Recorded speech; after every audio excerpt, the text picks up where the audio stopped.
तुमसे पूछा था कि सबकी सोच एक जैसी क्यों नहीं होती। इस सवाल का जवाब दो मुझे। इसी के साथ एक बार फिर अकबर और बीरबल के बीच इस मुद्दे को लेकर बहस छिड़ जाती है। जब लाख कोशिशों के बावजूद राजा अकबर को बीरबल की बात नहीं समझ आती, तो वह अपनी बात को समझाने के लिए एक युक्ति निकालता है। बीरबल कहता है, महाराज, मैं आपको साबित कर दूंगा कि कुछ मामलों में सबकी सोच एक जैसी ही होती है। बस आप एक फरमान जारी कर दीजिए।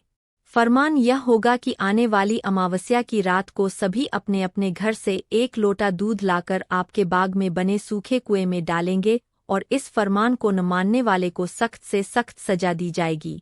वैसे तो राजा अकबर को बीरबल की यह बात मूर्खता वाली लगती है, लेकिन वह बीरबल के कहे अनुसार शाही फरमान जारी करवा देते हैं। राजा के आदेश से सिपाही पूरे राज्य में घूम घूम कर इस फरमान के बारे में सभी को बताते हैं। राजा के इस फरमान को सुनते ही सभी में इस बात को लेकर चर्चा होने लगी कि सूखे कुएं में दूध डालना एक मूर्खतापूर्ण कार्य है। फिर भी राजा का फरमान था, तो मानना सभी को था। सभी अमावस्या की रात का इंतजार करने लगे। देखते देखते अमावस्या की रात भी आ गई और सभी अपने अपने घर से एक एक भरा लोटा लेकर कुएं के पास जमा हो जाते हैं। बारी बारी सभी कुएं में लोटा पलटकर अपने अपने घर की ओर चले जाते हैं। यह सारा नजारा राजा अकबर और बीरबल छिपकर देख रहे होते हैं। जब सभी अपना लोटा कुएं में पलटकर चले जाते हैं, तो बीरबल राजा अकबर को कुएं के नजदीक ले जाते हैं और कहते हैं, महाराज देखिए, क्या आपके फरमान से कुआं दूध से भर गया। बीरबल की बात पर राजा अकबर कुएं में झांक कर देखते हैं कि कुआं ऊपर तक पानी से भरा हुआ है। यह देखकर उन्हें बहुत आश्चर्य होता है और वे नाराज भी होते हैं। राजा अकबर बीरबल से कहते हैं, मैंने तो कुएं में दूध डालने का फरमान जारी किया था, फिर कुआं दूध की जगह पानी से क्यों भरा गया। राजा के इस सवाल पर बीरबल मुस्कुराते हुए कहता है, महाराज, कुएं में दूध डालना सभी को व्यर्थ लगा, इसलिए सभी ने दूध की जगह कुएं में पानी डाला। उन सभी ने यह भी सोचा कि अमावस्या की रात घना अंधेरा होता है। अब इतने अंधेरे में सभी को सिर्फ लोटा ही दिखेगा, न कि लोटे में दूध है या पानी। बीरबल बोला, महाराज, इस बात से स्पष्ट होता है कि कुछ मामलों में सभी की सोच एक जैसी होती है। अब राजा अकबर को बीरबल की बात अच्छे से समझ आ गई थी। कहानी से सीख। इस कहानी से यही सीख मिलती है कि एक जैसी व्यक्तिगत स्थिति होने पर सभी की सोच एक जैसी हो जाती है। पंडित ने बीरबल से कहा, मैं तुम्हें दो विकल्प देता हूँ। एक, या तो तुम मुझे मेरे 100 आसान से सवाल के जवाब दो या फिर मेरे एक मुश्किल सवाल का जवाब दो। बीरबल ने सोच विचार करने के बाद कहा कि मैं आपके एक मुश्किल सवाल का जवाब देना चाहता हूँ। फिर पंडित ने बीरबल से पूछा, तो बताओ, मुर्गी पहले आई या अंडा। बीरबल ने तुरंत पंडित को जवाब दिया कि मुर्गी पहले आई। फिर पंडित ने उनसे पूछा कि तुम इतनी आसानी से कैसे बोल सकते हो कि मुर्गी पहले आई। इस पर बीरबल ने पंडित से कहा कि यह आपका दूसरा सवाल है और मुझे आपके एक सवाल का ही जवाब देना था।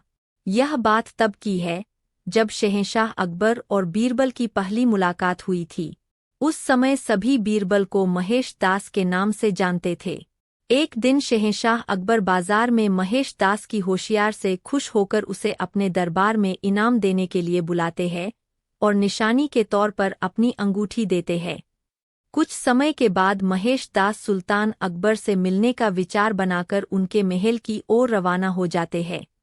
वहां पहुंचकर महेश दास देखते हैं कि महल के बाहर बहुत लंबी लाइन लगी हुई है और दरबान हर व्यक्ति से कुछ न कुछ लेकर ही उन्हें अंदर जाने दे रहा है।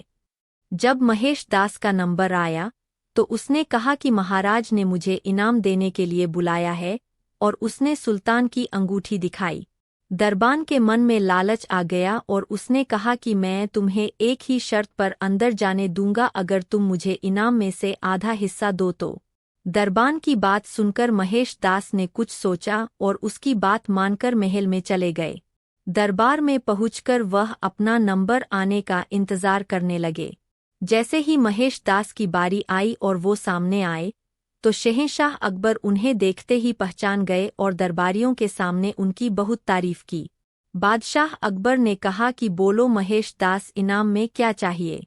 तक महेश दास ने कहा कि महाराज, मैं जो कुछ भी मांगूंगा क्या आप मुझे इनाम में देंगे?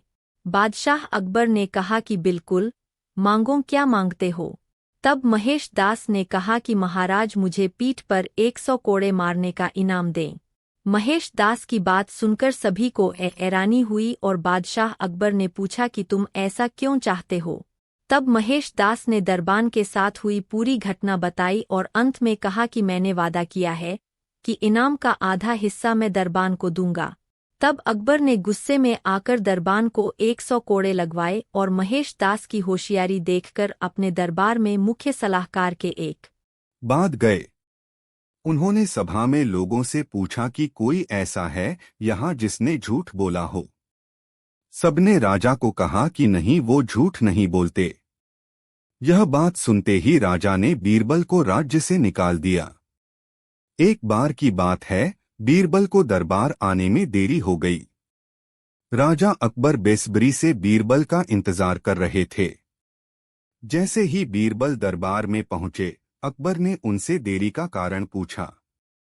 बीरबल कहने लगे कि आज जब वह घर से निकल रहे थे तो उनके छोटे छोटे बच्चों ने उन्हें रोक दिया और कहीं न जाने की जिद करने लगे। किसी तरह बच्चों को समझा बुझाकर निकलने में ही देरी हो गई। राजा को बीरबल की इन बातों पर बिल्कुल यकीन नहीं हुआ। उन्होंने सोचा कि बीरबल देर से आने का झूठा बहाना कर रहे हैं। उन्होंने बीरबल को कहा कि